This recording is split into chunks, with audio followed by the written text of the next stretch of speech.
আজকে আমার ব্লগটা গোয়ার এয়ারপোর্ট থেকে। আমরা তো গিয়েছিলাম গোয়াতে, তখন ওল্ড গোয়ার ডাবলিম এয়ারপোর্টে আমরা নেমেছিলাম। বারবারই আমরা ডাবলিম এয়ারপোর্ট দিয়ে যাতায়াত করেছি, কিন্তু এবারে যখন আমরা টিকিটটা কাটলাম তখন নর্থ গোয়া এয়ারপোর্ট দেখিয়েছিল।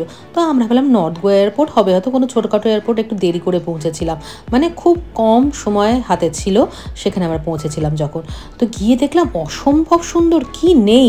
গোয়ার ঐতিহ্যের কথা মাথায় রেখে এখানে ইন্টেরিয়ার করা হয়েছে, কাঠের ব্যবহার রয়েছে বেশি, নৌকোর মতো শেপ করে সাজানো হয়েছে, বড় ছোট নানা রকম ব্র্যান্ড রয়েছে এখানে, সবাই ভীষণ মেনটেন করছেন জায়গাটা।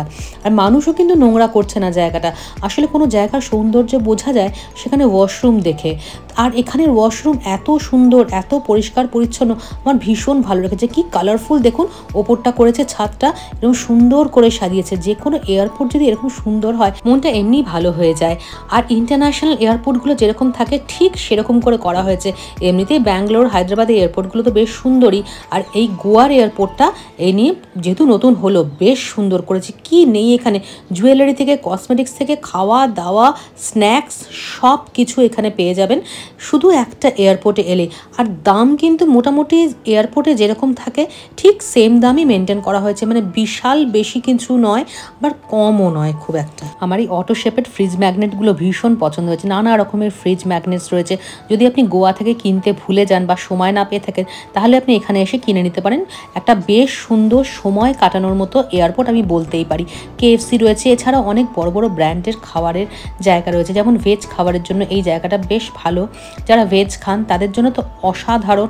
গরম গরম এরা কিন্তু ডিসপ্লে করে রেখেছেন, এরা কিন্তু গরম গরম ভেজে দিচ্ছেন আমি যা দেখলাম।